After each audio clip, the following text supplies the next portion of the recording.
Hello, everybody. I'm Madame Sensei. I teach Spanish and French and Japanese out here in the beautiful Pacific Northwest to wonderful high schoolers.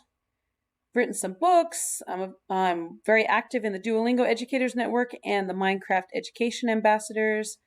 And now I'm making videos on YouTube. So talk with me in any of those places. I want to hear your ideas and I want to learn from you too. So I've been looking at the Harvard Project Zero thinking routines. And we are now on Think Puzzle Explore of the core thinking routines. This is located at pz.harvard.edu/thinking-routines.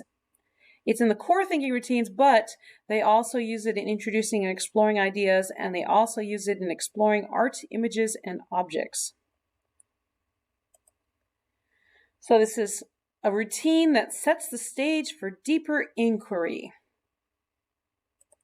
Now, this is going to be really familiar to you probably because it looks very much like a KWL chart. What I know, what I want to know, or what I wonder, what I learned or what I want to learn, depending on how you set that up, or the GLAD, Guided Language Acquisition Development, Observation and Inquiry chart. Very similar to both of those things. So, as always, prepare sentence frames and word banks. Like with every one of these thinking routines, I'm going to tell you sentence frames and word banks. Those are your keys to success. So here we have a comparative statement we're making about Tonson and Capitan Haddock. And I put a bunch of words that the students asked me to write on the board. If you're teaching grammar explicitly, like maybe the students have asked you a question, you've got a pop-up grammar lesson, or you're a CTE teacher and you're teaching grammar translation method, or you're teaching the audiolingual method and you've got a transformation drill that you've got to explain to the students, or you're teaching the community language learning method and your class has written a script and you're now dissecting it, or maybe you're just working straight out of your textbook and you've got some grammar. That pattern recognition is really crucial for students, so I'm going to say don't shy away from the grammar lectures. It's perfectly okay to encourage students to make connections to what they already know about English. I know we want to be working in the target language, but Japanese is categorized as a quote-unquote truly foreign language from English, and so they don't have that background knowledge to build upon a lot of times with Japanese. So we do have to make those connections to English, and even, in the Romance languages, students do need to know how grammar works in English. If nothing else, maybe they never get really interested in French after your class. They just needed it to get into college. But if nothing else, they now understand why we do the stuff we do in English. And they know what a subject is, and they know why a verb works the way it does. And it's going to make their essay writing better. It's going to make their talking better because now they're thinking about what they do in English. So it's completely fine to bring it back to English. Okay, that's their prior knowledge. Maybe your students speak something else at home. I've got students who speak Telugu at home. I've got students who speak Hindi at home. I've got someone who speaks Mandarin at home. By golly, draw on those things. Like, keep asking your students, hey, how is this handled in Dutch? How is this handled in German?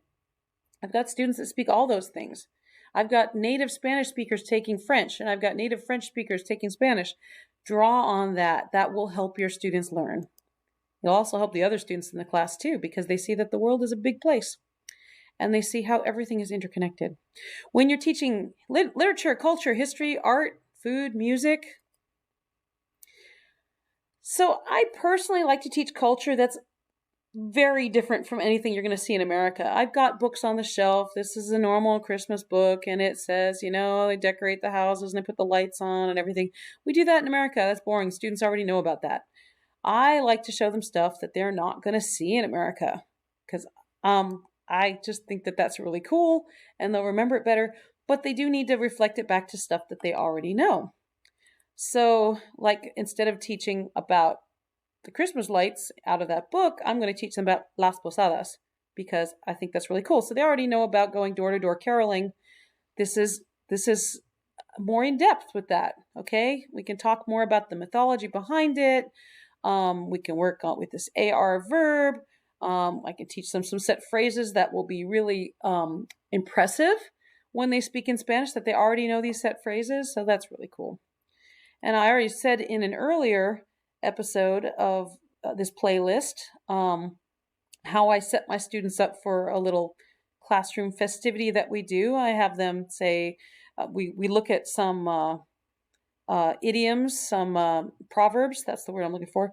We look at some proverbs, and we're talking about the what the farmers are doing, and it's 40 days after Christmas, and eventually the students figure out, oh, it's Groundhog's Day.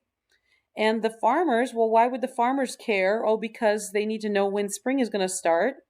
And so I finally get them, oh, okay, so you alluded right here in the puzzle column that the farmers need to know when they can plant safely without losing their seeds, okay? So then I can lead them to, guess what? Okay, the farmers are already planning on planting stuff, and now they've got a bunch of grain left over from the winter time that they've been saving, but they haven't quite used it yet. How are they going to use up all that grain before spring comes and they don't need it anymore? They don't want it to go bad. They've gone to a lot of work to get that grain, right? So I build them up to the fact that we are going to learn how to make crepes from scratch in class, completely in the target language, but I've got to set them up for success, right? So I need to click into all the background knowledge that they could possibly have. And this is like one of my favorite tests to do. I even did it, I was so worried this year because I broke my leg, and I was like, I don't know logistically how I'm going to do this with a broken leg. How am I going to make sure the students don't burn themselves? Oh my God, I am so glad I went ahead with it anyway, because it was just wonderful. And it's like one of my favorite tests I give. Oh heck, every test I give is my favorite test because I only do fun tests. I don't do any boring pen and paper tests. So yeah, this is a good routine.